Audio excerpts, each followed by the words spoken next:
penderitaan, mengalami penyiksaan gitu, baik itu dalam fisiknya atau secara psikisnya yang menimbulkan mungkin trauma.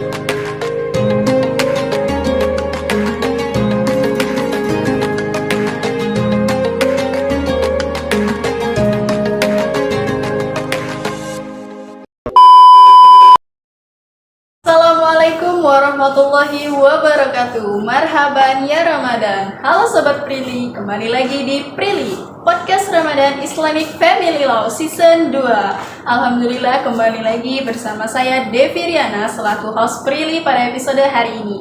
Nah, saya di sini nggak sendiri nih. Saya ditemani sama KEN Paramita. Halo KEN, boleh disapa dong?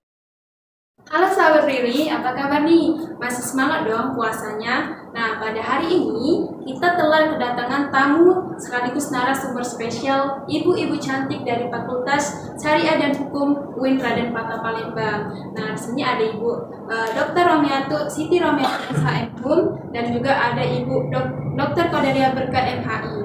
Assalamualaikum Ibu, bagaimana kabarnya? Waalaikumsalam teman-teman. Baik. Masya Allah, Alhamdulillah sudah kedatangan narasumber spesial nih pada hari ini. Boleh disapa dulu nih Bu, sobat-sobat Prilly yang ada di rumah nih. Assalamualaikum sahabat Prilly yang ada di rumah dan di mana saja berada. Assalamualaikum sahabat Prilly.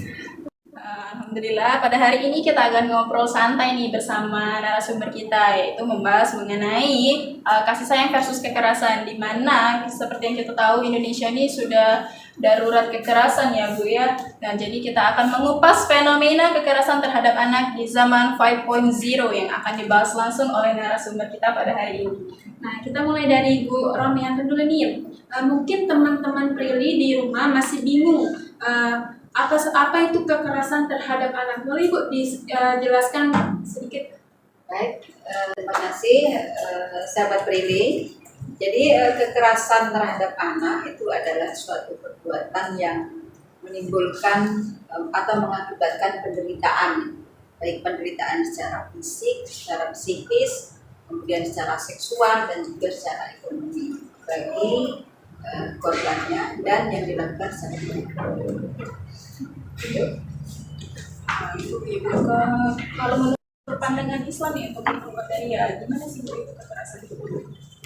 Sama seperti yang disampaikan oleh Ibu tadi, bahwasanya kekerasan itu adalah suatu perlakuan untuk mengakibatkan si anak tadi mengalami penderitaan, mengalami penyiksaan gitu, baik itu dalam fisiknya atau secara psikisnya yang menimbulkan mungkin trauma dan kekerasan dalam bentuk ekonomi dan lain-lain.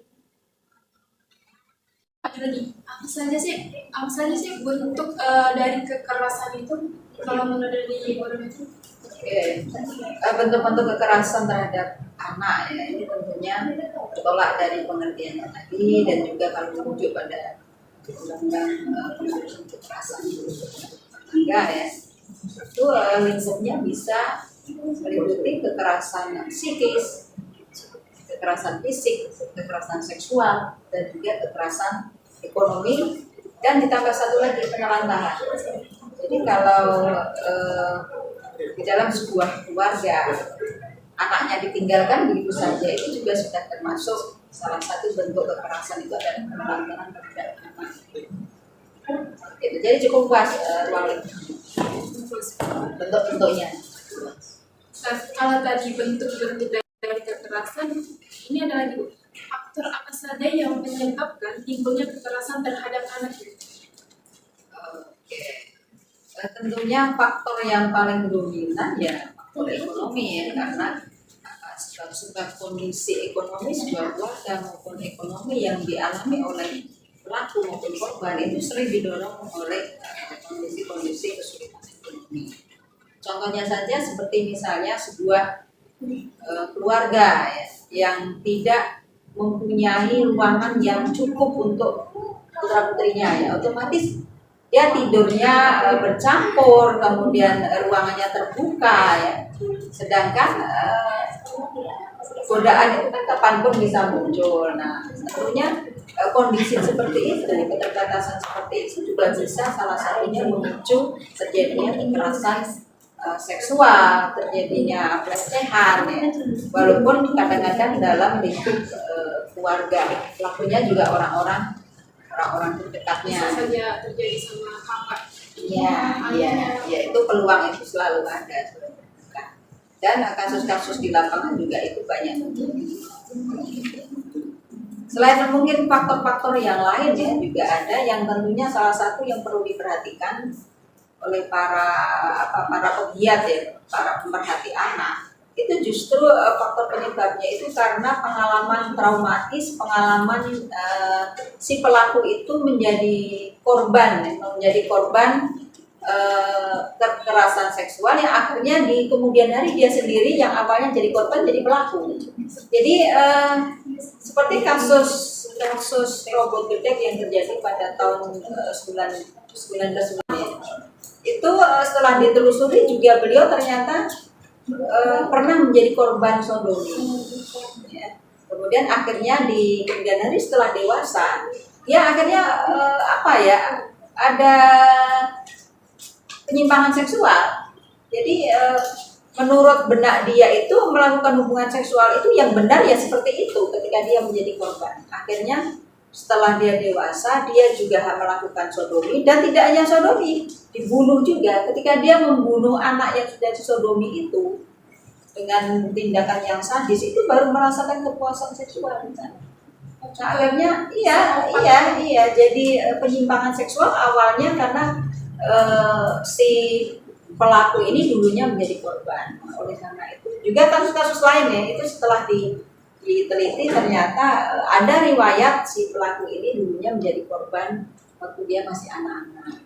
Tentunya ini juga harus menjadi perhatian bagaimana kasus-kasus yang terjadi itu bisa dituntaskan korban-korbannya itu harus dikonseling, harus diterapi secara psikis supaya kedepannya dia tidak menjadi pelaku.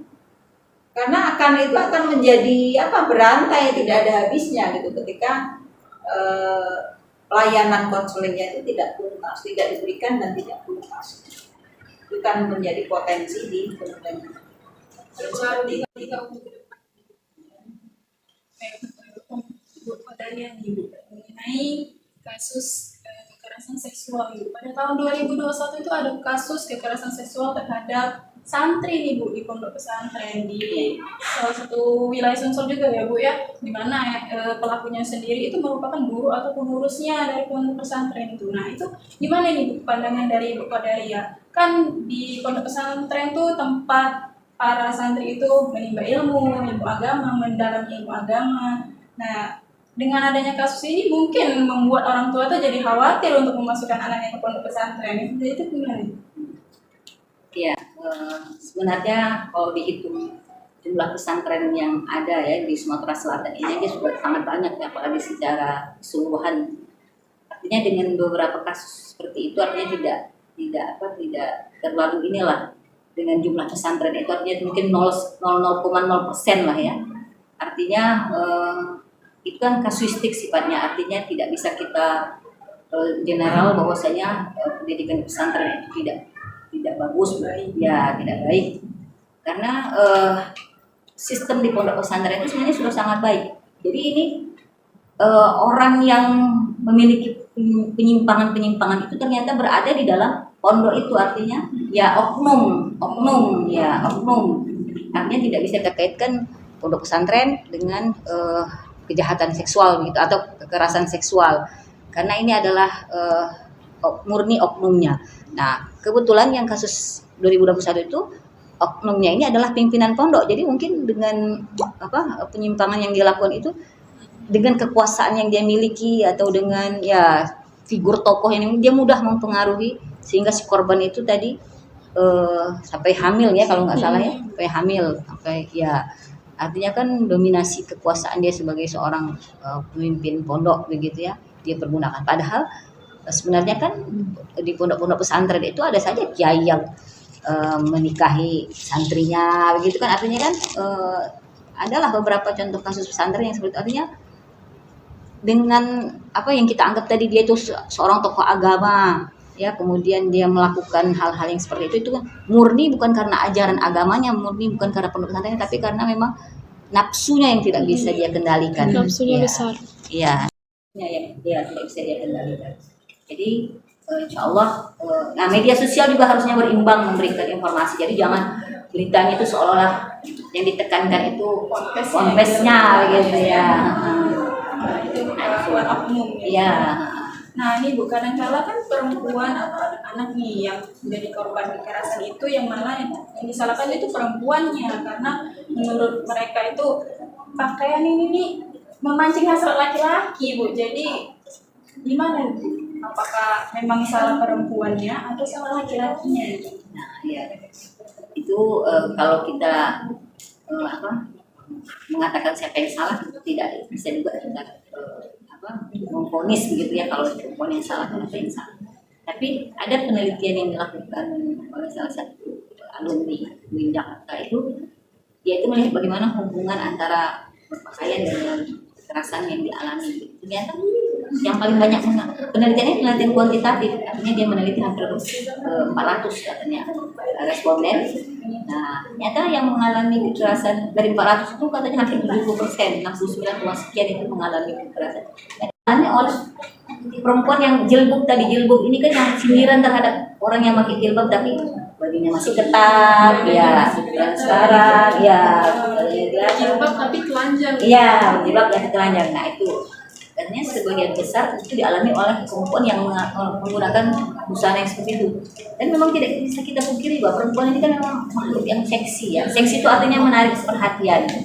Artinya kita waktu iklan aja menampilkan perempuan gitu ya untuk menjadi daya tarik. Artinya perempuan itu memiliki daya tarik. Nah makanya Islam ini mengatur dengan ajaran-ajaran yang sifatnya misalnya untuk aurat, tidak boleh berkhalwat, begitu kan, artinya ya berinteraksi itu antara laki-laki dan perempuan itu diatur dengan baik dalam Islam. Tujuannya itu karena tidak bisa kita pungkiri itu, walaupun sekarang ini sebenarnya anak laki-laki juga ada juga yang menjadi korban ya kekerasan, artinya ya karena sekarang sudah banyak juga perilaku seks yang menyimpang, bukan hanya perempuan saja kadang-kadang yang disenangi oleh laki-laki.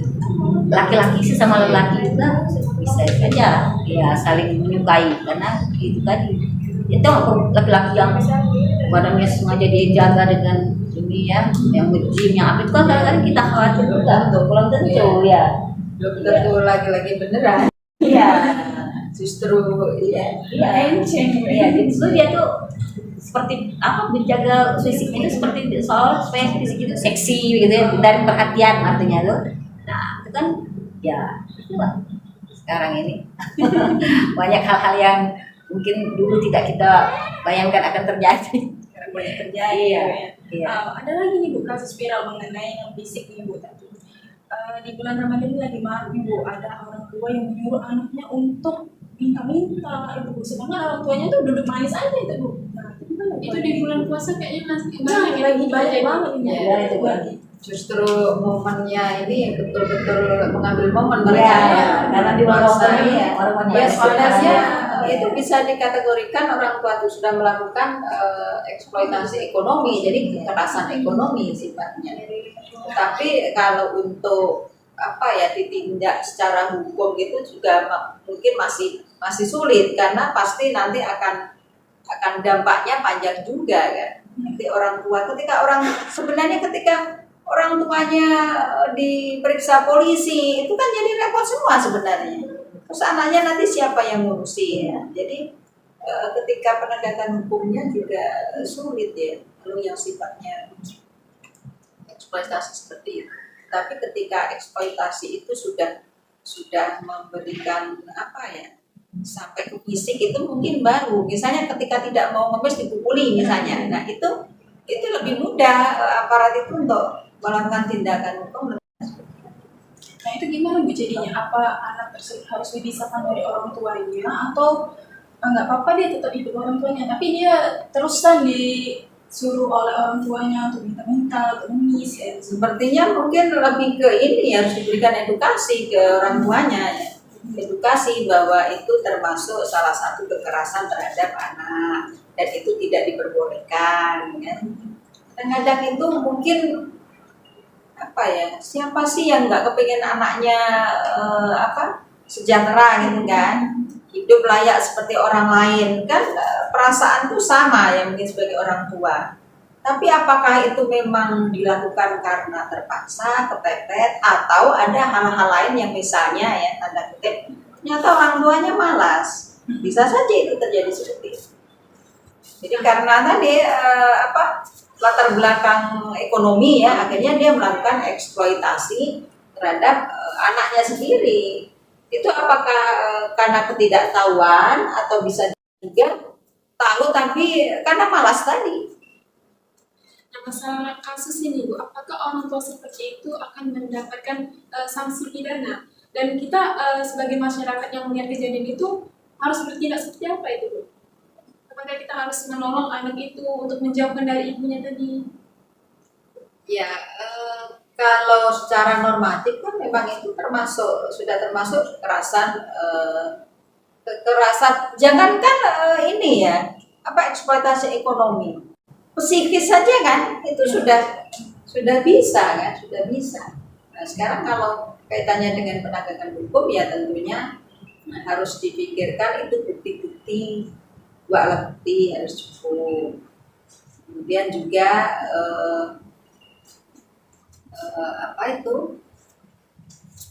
tindak lanjutnya bagaimana ketika kan tidak selesai dengan penegakan hukum saja. Nah itu mungkin dilema juga gitu kan.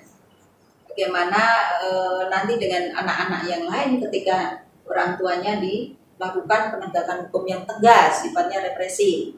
Itu kan pasti juga akan menimbulkan masalah baru kan, masalah baru. Apakah cukup nanti ditampung di Kementerian Sosial anak-anaknya ketika orang tuanya menjalani proses hukum? Ya kalau ada keluarga lain yang bisa mengendal, kalau tidak, nah itu juga mungkin menjadi pertimbangan aparat ya. Makanya permasalahan ini tidak bisa berdiri sendiri dalam penindakannya. Dia harus terkait secara lintas sektoral gitu. Jadi tidak, ya kalau mau macam gitu secara normatif itu terpenuhi, tetapi tentunya kan tidak mudah ya. Tidak mudah, pertimbangannya banyak. Pasti akan muncul masalah baru. Jadi itu makanya dikatakan akhirnya muncul menjadi masalah sosial. Tidak semata-mata masalah hukum saja, tapi masalah sosial ya. Di setiap persimpangan perempatan jalan itu pasti ada fenomena seperti itu. Ada orang tuanya, bahkan saya tuh mengamati dari anak tuh baru lahir. Dulu kan waktu kuliah S2 kan naik turun bis kan, melewati simpang itu kan, simpang Carita. Sampai anak itu baru umur 2 tahun sudah bisa naik turun bis untuk ngamen. Itu orang tuanya ada di sini. Nah, itu fenomena seperti itu yang tentunya tidak bisa serta-merta penegakan hukum saja gitu, hukum pidana saja, tetapi harus diiringi dengan upaya-upaya lain. Kalau tidak pasti akan menimbulkan masalah. Seperti itu. Untuk Ibu, gimana sih Bu cara pola asuh yang baik Ibu kepada anak agar terhindar dari kekerasan seksual, dan juga di bulan Ramadan Ibu, gimana cara mendidik anak itu agar selalu berbuat baik? Ya, sebenarnya di dalam syariat Islam itu sudah lengkap ya, bagaimana cara mendidik anak yang baik, atau bagaimana teladan daripada ya Rasulullah gitu ya, para sahabat dalam mendidik putra putrinya. Nah, sebenarnya kalau untuk mendidik anak, kalau pribadi ibu ya, pertama tentunya dengan menanamkan ajaran mendidik anak dengan ajaran agama gitu ya. Dari kecil dikenalkan tentang masalah aurat, tentang masalah pergaulan. Nah, kemudian ya dibekalilah anak, baik anak laki-laki maupun anak perempuan. Jadi anak laki-laki kita berharap dia untuk tidak menjadi pelaku begitu kan, artinya tidak memperlakukan orang lain dengan bentuk kekerasan yang seperti dijelaskan tadi. Nah, sebenarnya anak perempuan terlindungi dari korban, menjadi korban gitu ya. Nah, artinya tanamkan ajaran agama atau didik anak-anak dengan agama itu semenjak dia kecil. Nah, kemudian yang kedua, tentunya dengan keteladanan orang tua itu yang paling penting, keteladanan orang tua mendidik anak. Jadi kalau si anak selalu menyaksikan ayahnya berlaku kasar terhadap ibunya atau apalah, artinya kan secara tidak langsung kan ya itu membolehkan si anak untuk melakukan kekerasan gitu ya. Nah, jadi teladan orang tua itu sangat penting karena anak itu kalau dalam ajaran agama Islam kan dari dalam kandungan aja sudah dididik, apalagi setelah dia lahir begitu kan. Setelah dia menyaksikan bagaimana artinya orang tuanya begitu berinteraksi, nah itu kan tidak langsung mendidik dia kan.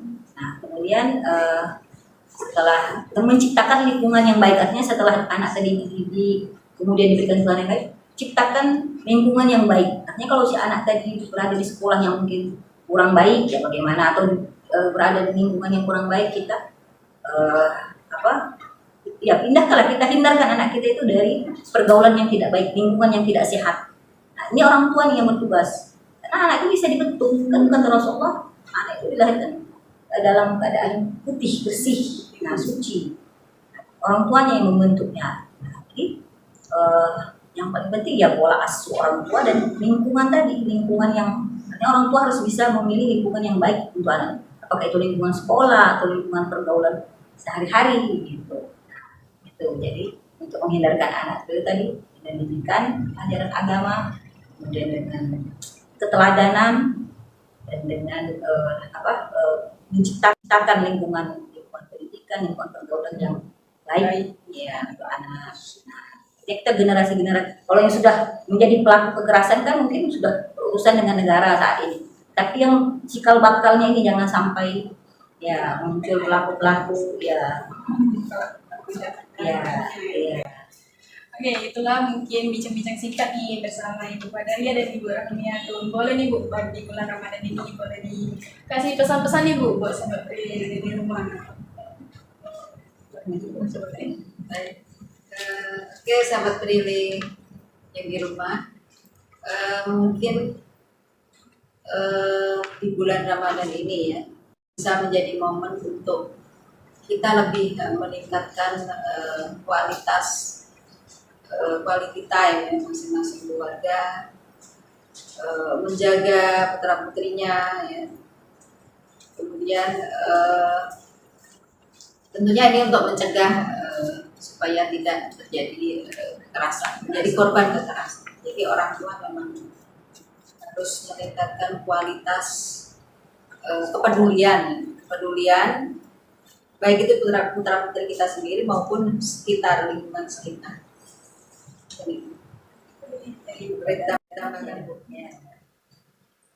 Institusi keluarga itu menjadi sebuah institusi yang sangat penting ya dalam memberikan perlindungan, mencegah kekerasan.